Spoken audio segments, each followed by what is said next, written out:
হাবিবে আল্লাহ তিনি নবী কমলিওয়ালা, তারি ছোঁয়াতে আজো দুনিয়া উজালা। তারি বিরহে দু চোখ, তারি বিরহে দু চোখ অশ্রু ঝরায়।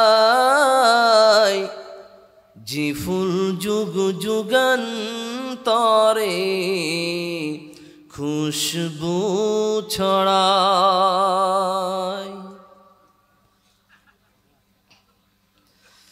যে ফুল যুগ যুগান্তরে খুশবু ছড়ায়।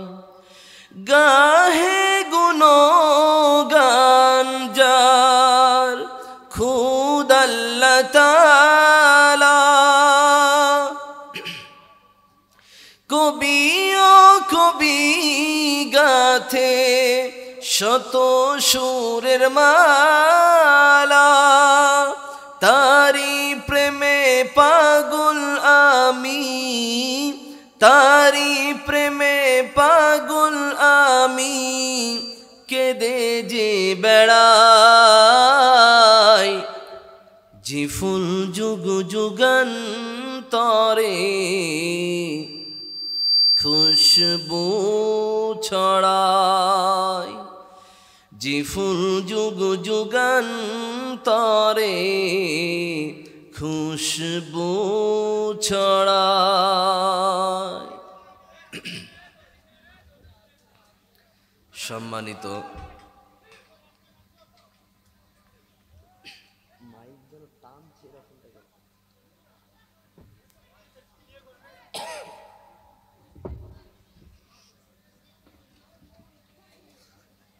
সুযোগ্য সভাপতি মহাশয়, আওয়াজ বাড়ান, এটার আওয়াজ বাড়ান, এটার আওয়াজ বাড়ান।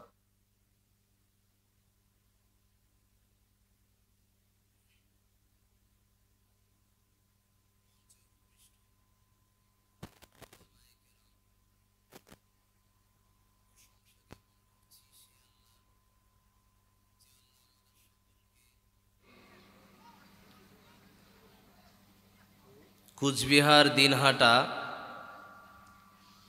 আপনাদের গ্রামের নাম কি? পেটলা। পেটলা গ্রামের গ্রামবাসীর উদ্যোগে যুবক ভাইদের প্রচেষ্টায় সুন্দর একটি মাহফিল করার মতো তৌফিক দিয়েছেন। এমন সুন্দর একটি আয়োজন করে আমাদের কথা বলার এবং শোনার জন্য তৌফিক দিয়েছেন। সেই মহান মাবুদের দরগাহে শুকরিয়া জ্ঞাপন করে সকলে আওয়াজ দিয়ে পড়ছি আলহামদুলিল্লাহ।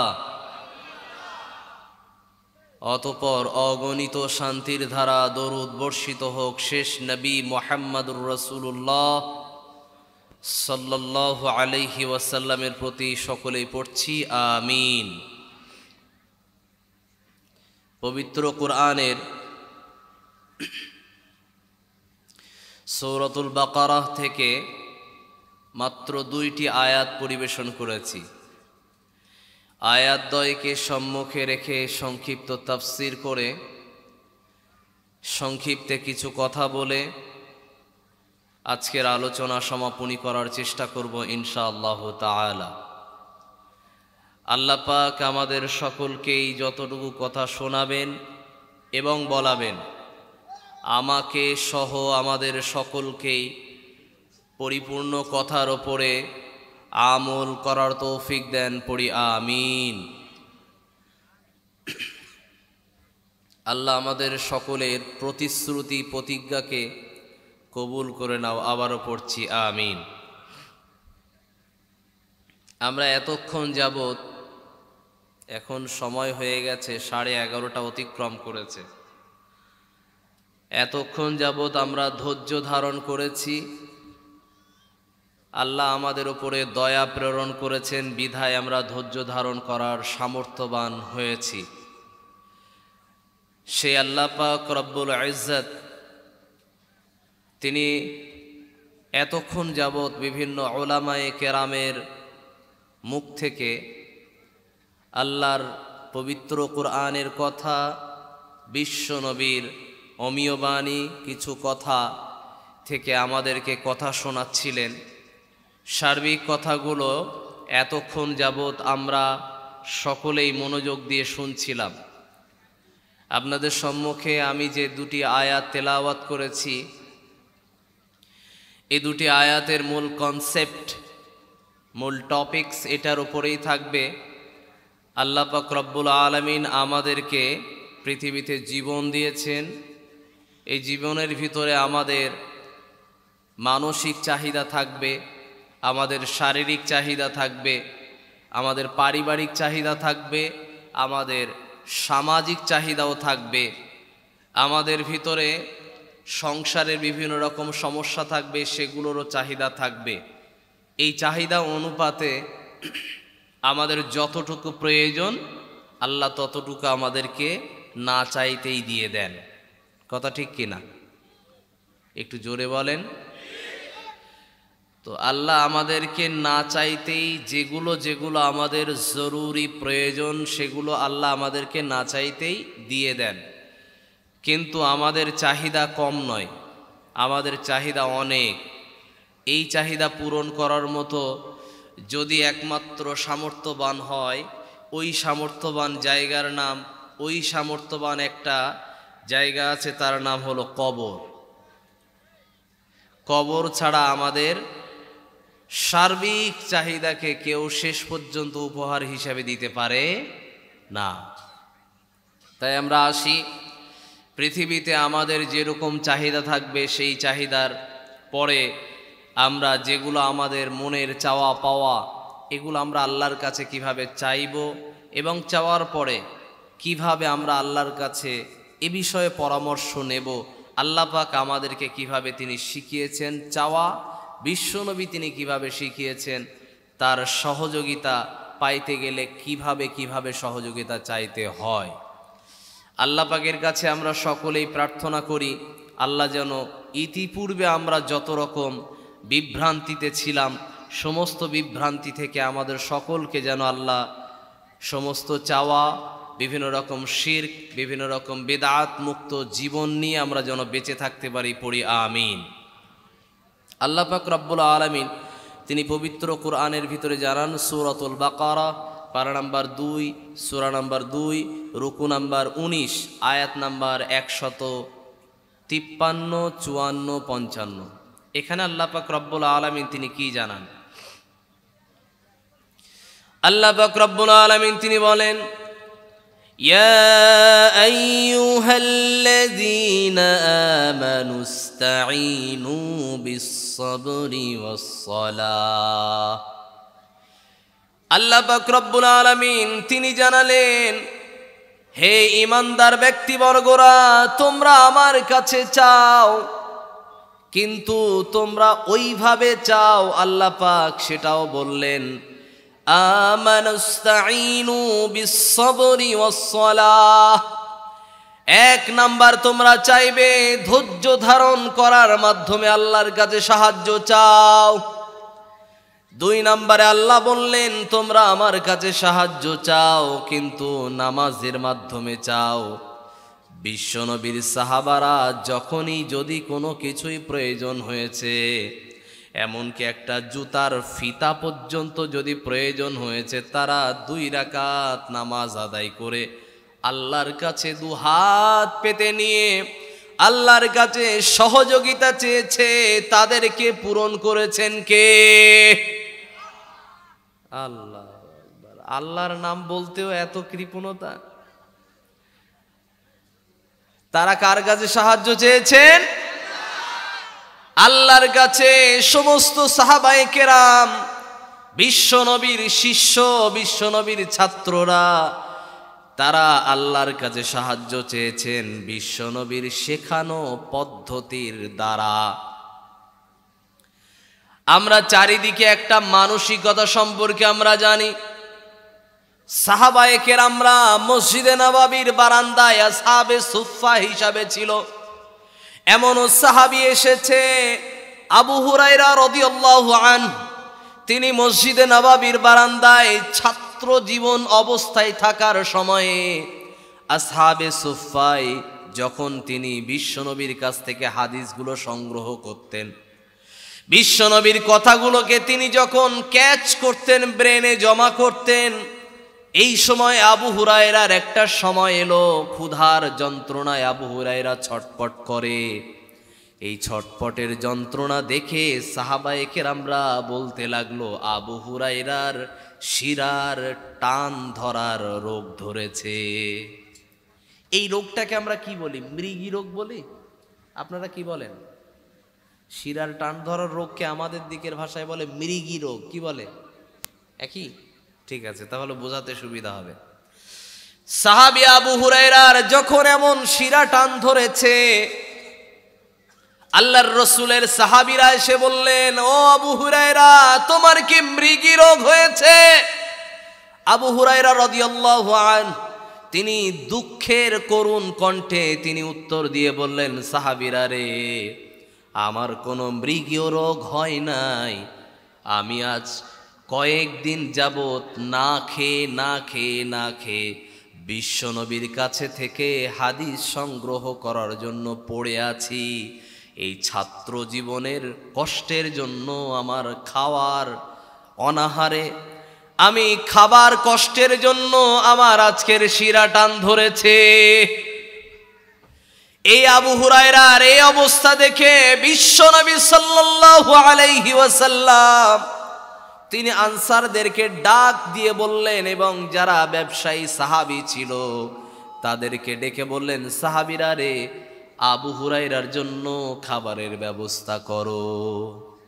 একটু খেয়াল করে শুনবেন মুসলমান। এই সময়ের আবু হুরায়রা তখন কোন রকম খাদ্যের জন্য বিশ্বনবীর কাছে কোন রকম অভিযোগ করেন? কোনো অভিযোগ করেন নাই।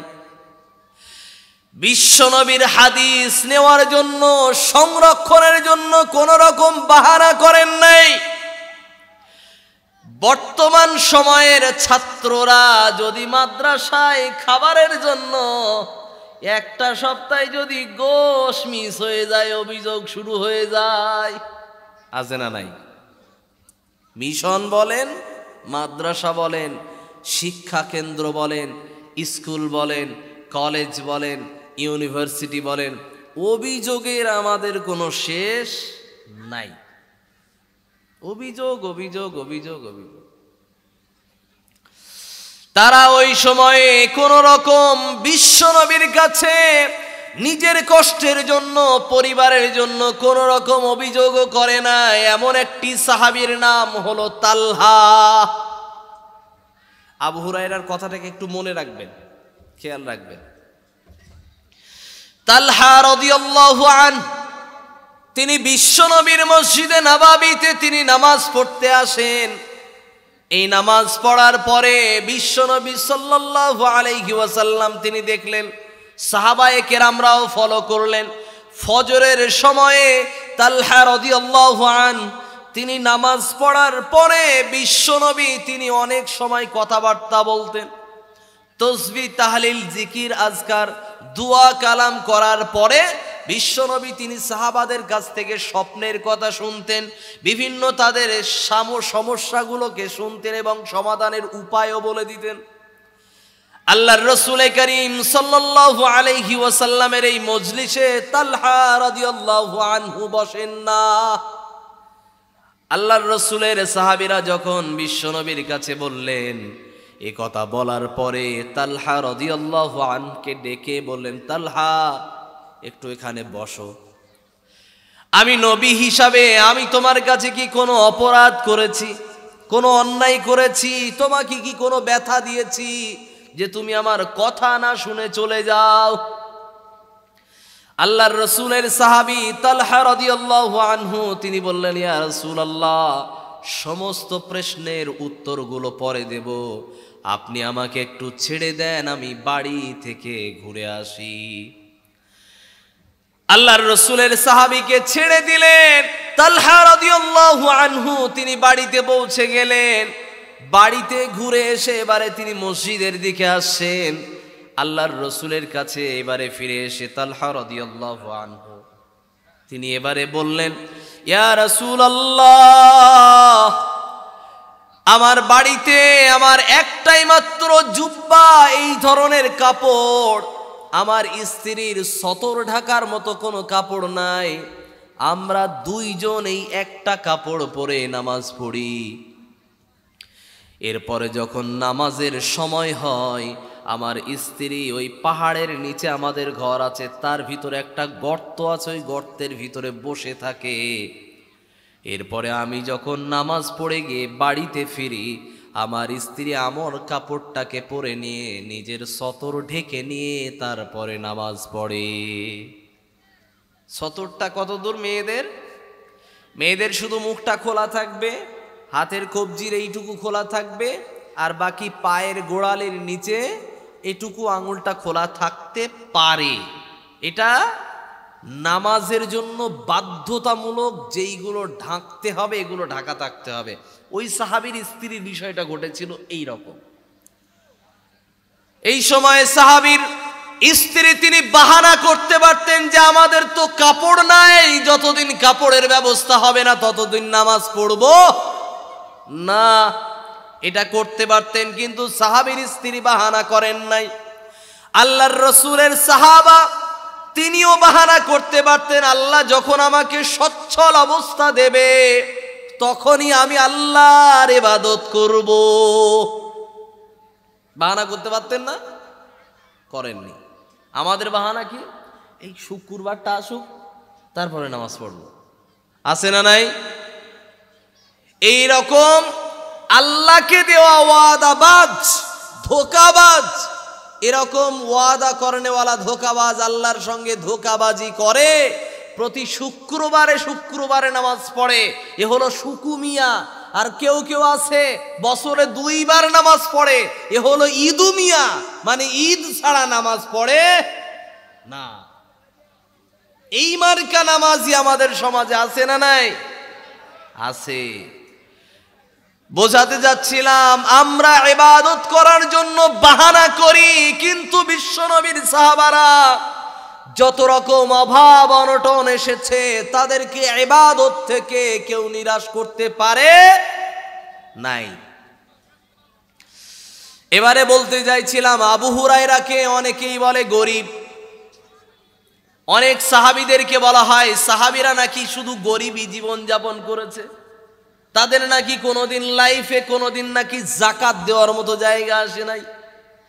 এবারে আসেন, এই আবু হুরায়রা যখন ওমরে ফারুক রাদিয়াল্লাহু আনহু, প্রভু তুমি বলেছো রাসূল দেবে না, বলনি দেবে না ওমর, বলনি দেবে না হামজা তারি, খালিদ বিজয়ী সমর, প্রভু তুমি বলেছো রাসূল দেবে না। এই ওমরে ফারুকের যুগে একটা সময় এসেছে, আল্লাহর রাসূলের সাহাবী আবু হুরায়রা রাদিয়াল্লাহু আনহু তিনি কি করলেন, রেশমের কাপড় পরে তিনি পরিধান করে ঘর থেকে বের হন। এমন সময় ওমরে ফারুক তিনি ডেকে বললেন, আবু হুরায়রা দাঁড়িয়ে যাও। আবু হুরায়রাকে দাঁড় করিয়ে ওমরে ফারুক তিনি প্রতিবাদ করলেন, আবু হুরায়রা, বিশ্বনবীর নিষেধকৃত কাপড়, পুরুষদের জন্য রেশমের কাপড় পরা যাবে না। রেশমের একটু ডিজাইন যদি থাকে সমস্যা নাই, কিন্তু পরিপূর্ণ কাপড়টাই রেশমের হবে, এটা মহিলাদের পোশাক। আবু হুরায়রার ব্যাপারে ওমরে ফারুক যখন বললেন, আবু হুরায়রাকে এবারে স্মরণ করিয়ে দিলেন, আবু হুরায়রা শোনো, তুমি সেই আবু হুরায়রা যে মসজিদে নববীর বারান্দায় গরিব অসহায় হওয়ার কারণে, আর্থিক অসহায় হওয়ার কারণে পেটে খাদ্য নাই, ক্ষুধার যন্ত্রণায় ছটফট করেছিলে। আমরা সাহাবীরাই বলেছিলাম, তোমাকে আবু হুরায়রা তোমার শিরার রোগ ধরেছে। তুমি আবু হুরায়রা সেদিন স্বীকার করে বলেছিলে, আমার খাদ্যের অভাবে আমার আজকের শিরার টান ধরেছে। যেই আবু হুরায়রা তুমি না খেয়ে থাকতে, সেই আবু হুরায়রা তোমার আজকের আল্লাহ অর্থ দিয়েছে বলে তুমি আল্লাহ বিরোধী রেশমের কাপড় পরতে পারবে না। এটা ওমরের প্রতিবাদ। ওমর বললেন, রেশমের কাপড় পুরুষদের জন্য প্রযোজ্য নয়, এই কাপড় তোমাকে এখনই বর্জন করতে হবে। এটা হলো ইসলামিক রাষ্ট্রতন্ত্রের ব্যবস্থা। ওমরে ফারুক নিষেধ করলেন, তিনি ঘরে ফিরে গেলেন, কাপড় খুলে ফেললেন। বোঝাতে যাচ্ছিলাম, সাহাবীদের গরিব অসহায় অবস্থা সারা জীবন ছিল না, এটা কিছুদিনের, এটা পরীক্ষা ছিল। আল্লাহ পাক রব্বুল ইজ্জত কিছু সাহাবীদের এত ধনী বানিয়েছিলেন। মক্কা থেকে হিজরত করে এসেছে আব্দুর রহমান ইবনে আউফ রাদিয়াল্লাহু আনহু। তিনি মদিনাতে চলে আসার পরে তিনি যখন এসে দেখলেন, আমাকে আল্লাহর রাসূল একজন ভাই আনসার, একজন মদিনার একজন সাহাবীকে আমার একজন ভাই হিসাবে ভাগ করে দিলেন। ওই সাহাবী বললেন, আব্দুর রহমান, তুমি আমার 4টে স্ত্রীদের ভিতরে 2টা স্ত্রী তুমি নিয়ে নেবে, আমি তালাক দিয়ে দেব, তারপরে যতদিন পরে গ্রহণ করা যায় তুমি গ্রহণ করে নেবে, আমার অসুবিধা নাই, আপত্তি নাই। নিজের স্ত্রী তালাক দিয়ে দিচ্ছে। 2 নম্বরে, যত আমার সম্পদ আছে, খেজুরের বাগান আছে, সবগুলোকে তুমি অর্ধেক করে সম্পূর্ণ ভাগ করে নেবে। এটার নাম হলো দরিয়া দিল, এটার নাম হলো আনসার, এটার নাম হলো মদদ করনেওয়ালা, এটার নাম হলো সহযোগিতাকারী। এই আনসার সাহাবী যত কিছু অফার করলেন, আব্দুর রহমান ইবনে আউফ তিনি বললেন, আমার কিচ্ছু লাগবে না, মদিনার বাজার কোথায় দেখাও। মদিনার বাজার দেখিয়ে দেওয়ার পরে ওই আব্দুর রহমান ইবনে আউফ মদিনার ভিতরে 10 জন বিত্তশালী সাহাবীদের ভিতরে তিনিও একজন বিত্তশালী টাকাওয়ালা সাহাবী হয়ে গিয়েছিলেন। একটু জোরে বলবেন না, বলা যাবে না সুবহানাল্লাহ? এর নাম সাহাবীদের অবস্থা। আমাদের বর্তমান মুসলমান যুবকদের অবস্থা কি জানেন? এরা 2014 সাল থেকে চাকরি পায় না, এরা অন্বেষণে বসে গিয়েছে। অন্বেষণের বসার পর থেকে চুলও পেকে গিয়েছে। এরার চাকরি পাওয়ার বয়সও নাই। ওর যদি সরকার চাকরিও দিয়ে দেয়, ও চাকরিও পাওয়ার নাই, ওই জায়গাও নাই। আমি বোঝাতে যাচ্ছিলাম, আপনি যদি পড়াশুনো করেন, তার সাথে সাথে স্কিল ডেভেলপমেন্ট নিয়ে পড়াশুনো করেন। আমি আপনাকে বোঝাতে যাচ্ছিলাম, আমাদের সন্তানেরা এরা মোবাইল কিনবে 30,000 টাকা দিয়ে, কিন্তু 10,000 টাকা দিয়ে ব্যবসা করতে গেলে বলে ঝাড় খেয়ে যাব। আছে না নাই? বলে 10,000 টাকা দিয়ে ব্যবসা করলে লস হবে। ও 30,000 টাকার মোবাইল কিনে কি লাভটা করেছে? কি লাভ করেছে আপনি আমাকে বুঝিয়ে বলেন। আইফোন কিনবে মধ্যবিত্তের পরিবার, উচ্চ মাধ্যমিক পরীক্ষা দিয়েছে সরকার, 12,000 টাকা 10,000 টাকা দিয়েছে, ওই টাকা দিয়ে নাকি ওপো আইফোন যে কোনো একটা ফোন কিনতে হবে, না হলে নাকি স্ট্যাটাস মেনটেন হয় না। সমস্ত ক্লাসমেটরা, সমস্ত স্টুডেন্টসরা সকলেই মোবাইল কেনে, সকলের হাতে মোবাইল থাকে, আমার হাতে মোবাইল থাকবে না। এইটা কি আমার সাথে যায়? আমার সাথে মানায় না। কথা ঠিক কিনা বলেন? এই রকম আমাদের সমাজের অবস্থা। আমি বলতে চাইছি, যুবক ছেলেরা শোনো, তোমাদেরকে সরকার স্কলারশিপের টাকা দিচ্ছে। 10 জন মিলে 10,000 টাকা করে এক জায়গায় জড়ো করলে কত হবে? 1 লাখ টাকা হবে। এটাকে শেয়ার বিজনেস করে নিয়ে একটা ব্যবসা শুরু করে দাও।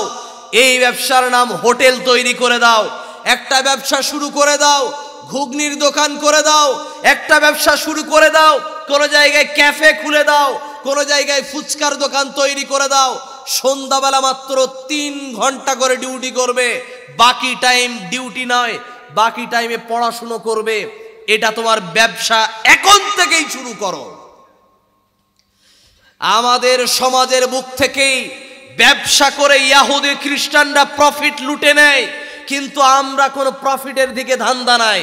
আমরা চিন্তা করেছি কি না, আমি আছি বাবার হোটেলে, আমারে দেখে কে, পিকআপে টান মারে আর যাই গাড়ির তলায়, ওটাও কে? মুসলমানের বাচ্চা।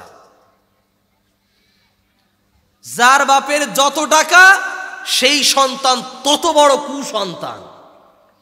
আমি বোঝাতে যাচ্ছি বর্তমান সময়ের এই সন্তানগুলোকে যদি অভাব শেখানো হতো, তাহলে নিজে নিজে মেন্টালিটিগতভাবে মস্তিষ্কগতভাবে চিন্তা ভাবনা করত যে অর্থ কি জিনিস, অভাব কি জিনিস, গরিবিত্ব কাটানো কি জিনিস, এটা তারা বুঝতো। আমরা যেন প্রত্যেকে সোনার চামচ গালে দিয়ে বড় হচ্ছি।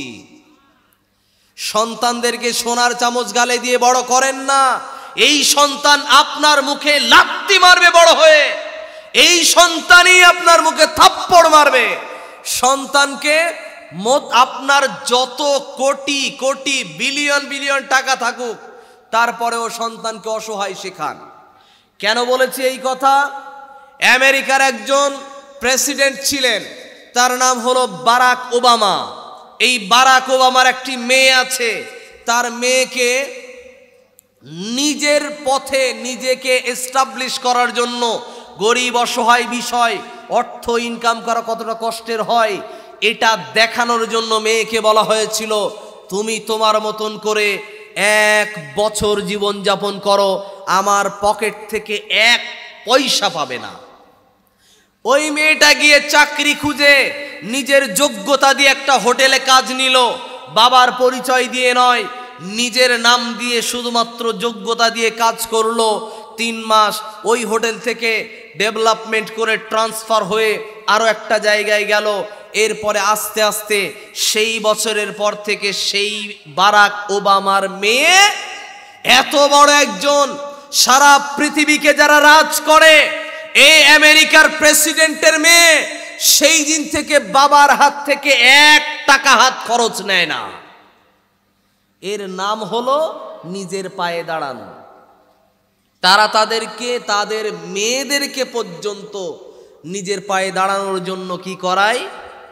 নিজের পায়ে দাঁড়ানোর জন্য, নিজেদেরকে ধৈর্যধারী বানানোর জন্য, নিজেদের মেন্টালিটিগতভাবে সব কিছু স্যাটিসফাইড মিশতে পারে, সুন্দর আচরণ দিতে পারে, এগুলো করার জন্য, ভালো পরিবেশ ভালো পরিবার বানানোর জন্য তারা এখন থেকেই তাদের বাচ্চাদেরকে ট্রেনিং প্রাপ্ত করাচ্ছে। আর আমরা কি করেছি? মাধ্যমিকে ভালো নাম্বার পেলে আইফোন দেবো, উচ্চ মাধ্যমিকে ভালো নাম্বার পেলে কি করব? কলেজে যাওয়ার জন্য মোটা বাইক কিনে দেব। এই সন্তান কি ভালো হবে? বাচ্চাকে মোবাইল দেবেন না, বাচ্চাকে বাইক দেন না, বাচ্চাকে কাটা গাড়িতে যেতে দেন, এতে ভালো থাকবে সে। তাকে নিজে থেকে কষ্ট করতে দেন, এই কষ্ট করলে সে একটা দিন নিজে থেকে কিছু একটা করতে পারবে। বোঝাতে যাচ্ছিলাম, আল্লাহ পাক রব্বুল ইজ্জত আমাদের অর্থ দিলে, সামর্থ্য দিলে আমরা ব্যবসা বাণিজ্য করব। আল্লাহর রসুলের 2টি কথা, হাতের কাজের ভিতরে বরকত আছে, 2 নাম্বার ব্যবসার ভিতরে বরকত আছে। আর আমরা খুঁজে পাই ইমাম সাহেবের টাকায় বরকত আছে। আমরা খুঁজি কার টাকায় বরকত? মানে ইমাম সাহেবকে বলে, ইমাম সাহেব আপনার তো 6,000 টাকা দিয়ে কিন্তু বিশাল বরকত, এই টাকায় চলে কি করে? আমাদের কারুর তো চলে না, কিন্তু আপনার মাশাআল্লাহ চলে যাই ভালো। মানে ইমাম সাহেবের টাকায় কত বরকত? ইমাম সাহেবকে দেন, উনি যে টাকায় চাল কেনে, 1 কিলো চাল হাঁড়িতে দিলে নাকি 2 কিলো ভাত হয়ে যায়, তাই তো? এটা হয় এই বরকত? আপনি কি বোঝাতে চেয়েছেন? ইমাম সাহেবের, জি ইনশাআল্লাহ, ইমাম সাহেবের টাকার ভিতরে বরকত খুঁজতে যান না, ইমাম সাহেবকে ব্যবসা শুরু করে দেন, এর ভিতরে বরকত আছে। কথা ঠিক কি না? আমরা যদি দেখি ইমাম সাহেব ব্যবসা শুরু করেছে, ইমাম সাহেব আপনার চাকরি আজকের থেকে কি নট চাকরি আজ থেকে আর নাই। আপনি বলবেন এটা মিথ্যা কথা নাকি? আমি টাটকা খবর বলছি, টাটকা খবর বলছি। কলকাতার বুকে একজন মসজিদের ইমাম, তিনি সুতোর ব্যবসা শুরু করেছেন। মসজিদ আপনাদের এই যে প্যান্ডেল, ওই মাথায় যে অফিস দেখা যাচ্ছে অত দূর মসজিদ, এইখানে একটা দোকান নিয়ে উনি মেটিয়া বুরুজ, কলকাতা মেটিয়া বুরুজের একটা পাড়াতে উনি সুতোর দোকান খুলেছেন। সুতোর দোকান থেকে প্রতি মাসে ওনার প্রফিট ইনকাম হয় 15 থেকে 25,000 টাকা, আর মসজিদ থেকে বেতন দেয় 10,000 টাকা। মসজিদ থেকে বলা হলো, ইমাম সাহেব আপনি মসজিদে সময় দিচ্ছেন না, মানে অর্থ হলো আপনি নামাজের 15 মিনিট আগে আসেন আর 15 মিনিট পরে যাচ্ছেন, বাকি টাইম আপনি মসজিদে থাকছেন না, আমাদের অসুবিধা হচ্ছে। কিসের অসুবিধা?